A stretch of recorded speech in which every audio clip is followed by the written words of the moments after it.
People assume the art of war is a manual for fighting. In reality, it is a manual for finance. Sun Tzu was not obsessed with conquering battlefields. He was obsessed with bypassing them entirely. The greatest threat to a nation isn't the enemy standing before you. It's the bill that arrives after the fighting stops. To the vast majority, the name Sun Tzu conjures images of war zones, legendary generals, and strategy quotes shared by entrepreneurs who have likely never turned a page of his work. He is often regarded as a sage of triumph, a mystical philosopher who decoded the psychology of conflict. However, that interpretation misses the mark completely. When you strip away the catchy slogans and the centuries of myth-making, you uncover a reality that is far more compelling. Sun Tzu was not obsessed with conquering battlefields. He was obsessed with bypassing them entirely. He had no interest in glory, martial discipline, or domination. His true interest was cost. In an era that was bleeding itself dry through perpetual warfare, Sun Tzu became the first intellectual to make one uncomfortable truth undeniably clear. The greatest threat to a nation isn't the enemy standing before you. It's the bill that arrives after the fighting stops. People assume the art of war is a manual for fighting. In reality, it is a manual for finance. Welcome to Capital Chronicles, where money, power, and history collide. And nothing is ever as simple as it appears. To truly grasp Sun Tzu's financial brilliance, you must first understand the era he breathed in, because his concepts didn't materialize from a void. They were forged in a world that was collapsing under the crushing weight of its own ambitions. China, during the twilight of the spring and autumn period, and the dawn of the Warring States era, roughly the 6th to 5th centuries BCE, was a landscape of fractured kingdoms. Each one was convinced it was destined to unify the world,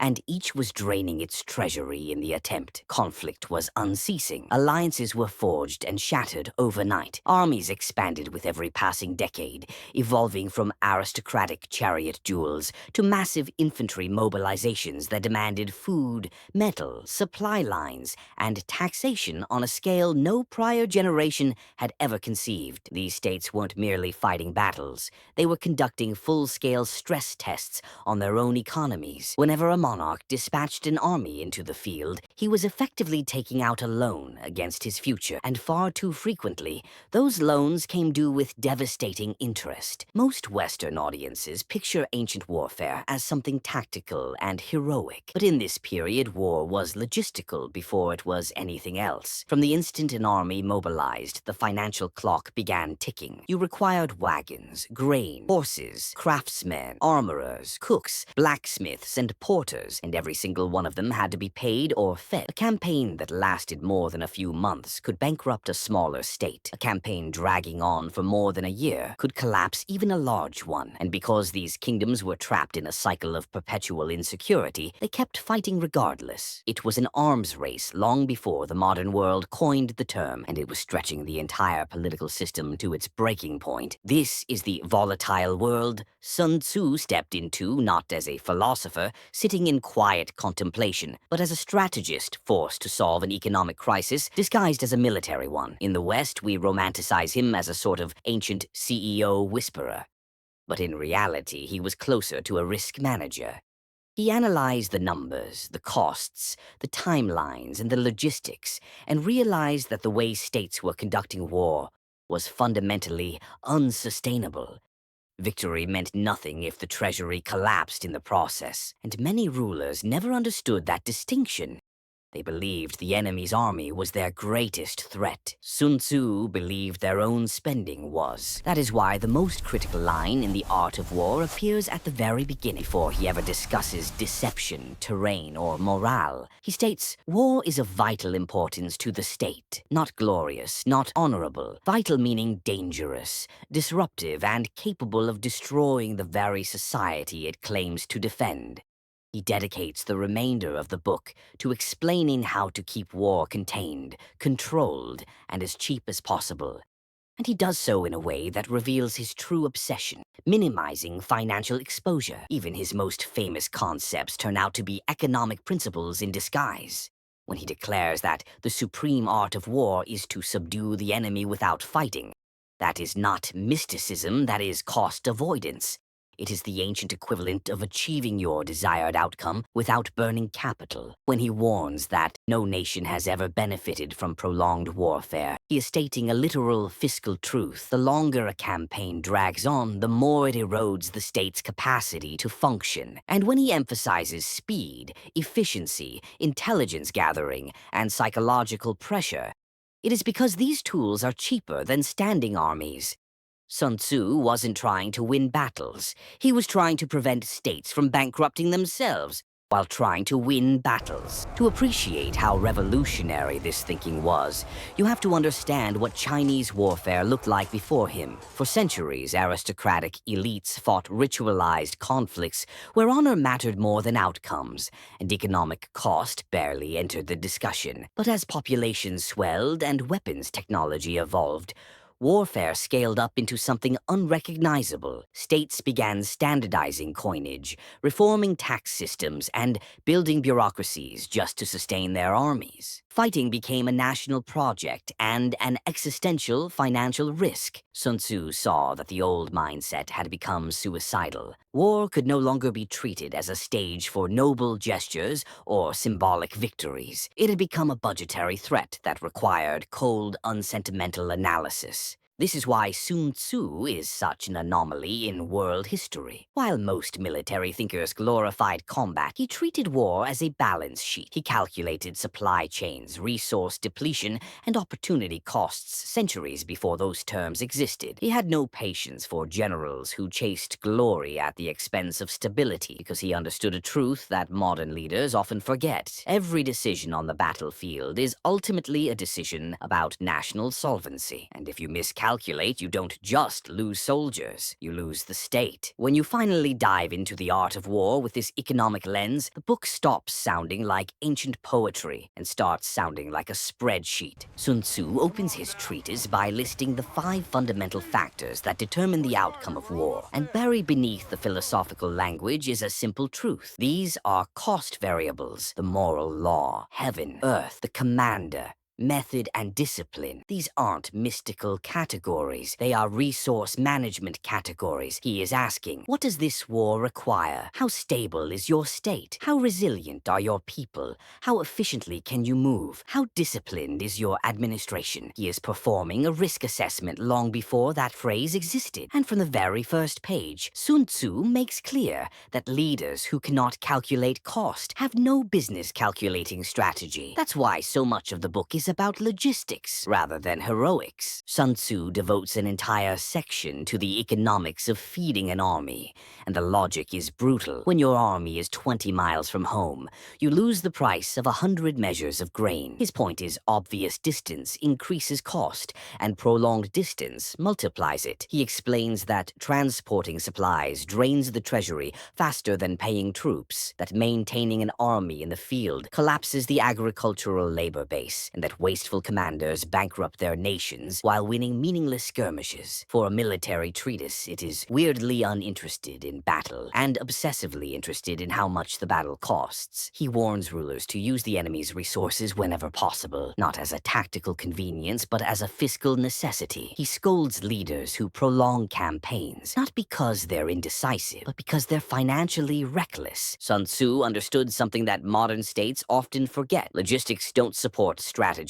Logistics are strategy. His approach to intelligence reveals the same financial logic. Today, when governments debate surveillance budgets or intelligence agencies ask for funding, the discussion is framed in terms of security, ethics, or national interest. Sun Tzu framed it in terms of cost efficiency. A single spy, he explains, can prevent an entire army from marching in the wrong direction. A single intercepted message can save a nation millions. He writes that what enables the wise sovereign and the good general to strike strike and conquer is foreknowledge, not courage or force. Foreknowledge is simply the ancient world's word for data. Sun Tzu saw information not as an accessory to warfare, but as the cheapest and most effective weapon available. He was the first strategist to understand that misallocation of information is misallocation of capital. Even his emphasis on speed is fundamentally about economics. Speed is the essence of war, he writes, and most readers interpret this as a call for aggressive action. But Sun Tzu's real meaning is subtler. Speed lowers cost. When he urges commanders to move swiftly where the enemy does not expect you, he is describing a cost-benefit trick, using timing and deception to avoid the expenses of direct conflict. Every day, an army spends marching, feeding, and waiting increases financial exposure. Victory delayed is money burned. Victory won through maneuver instead of attrition preserves resources. Sun Tzu's famous preference for flexibility, adaptability, and psychological advantage isn't philosophical flair,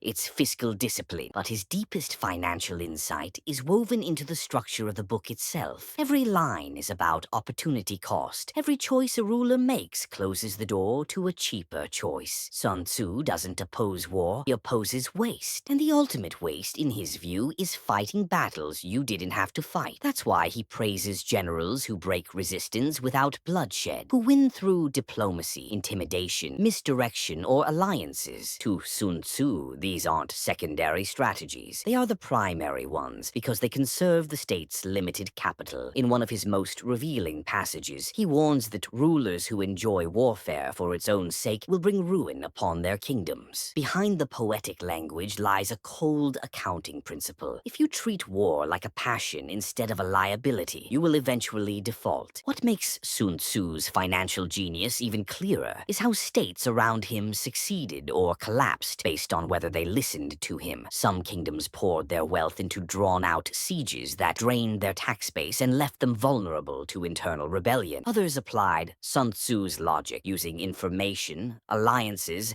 and rapid strikes to avoid the economic spiral of prolonged conflict. The states that recognized war as a financial instrument, something to be wielded sparingly and strategically, survived longer. The ones that treated war as a test of honor or brute strength burned out. Sun Tzu was not only right in theory, history proved him right in practice. And this is where the story turns from ancient analysis to something far more contemporary, because the uncomfortable truth is that Sun Tzu's warnings have echoed through every major conflict of the last 2 centuries. Modern governments still make the same mistake he tried to prevent. They enter wars without calculating the long-term economic strain, and then they watch their budgets fracture. The Soviet Union in Afghanistan, the United States in Vietnam, imperial powers in World War I. These conflicts weren't lost because armies were weak. They were lost because the economic model behind them collapsed. Sun Tzu would have recognized the pattern instantly. Prolonged warfare erodes the state faster than the enemy ever could. Meanwhile, the tools he championed, intelligence, deception,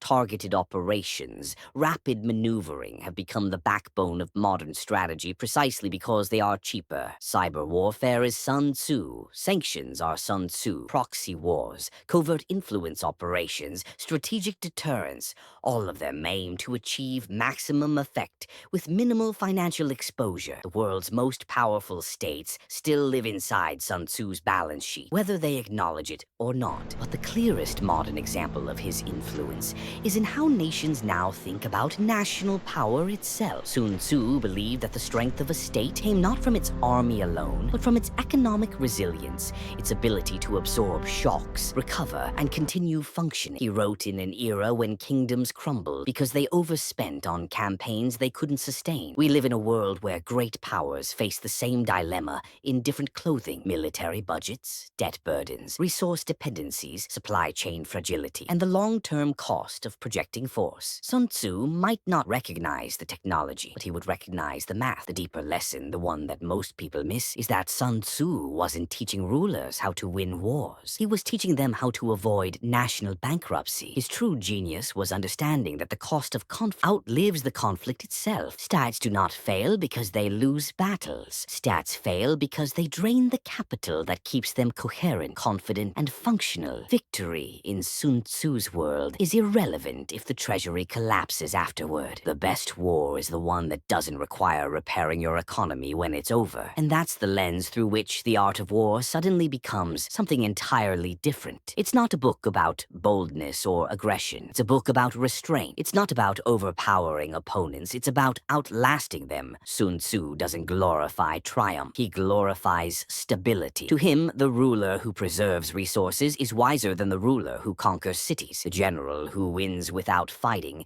is wiser than the general who destroys armies. And the state that knows when not to act is stronger than the one that acts out of pride. Sun Tzu's philosophy is not the philosophy of a warrior. It is the philosophy of a steward, someone responsible for maintaining the long-term solvency of the nation. In the end, Sun Tzu's financial genius lies in his refusal to separate economics from power. He understood that the two are inseparable, that war is merely the most expensive policy decision a state can make, and that the ruler who miscalculates its cost signs his own death warrant. His message is simple, unsettling, and eternally relevant. Strength is not measured by how hard you strike, but by how much you can afford to strike. And history shows that when financial systems collide, it is not the bravest nation that prevails, it is the most economically disciplined. History doesn't repeat, but if you don't understand it, it'll cost you all the same. If this gave you a new perspective, hit subscribe. History has the answers, and I'll show you where to look.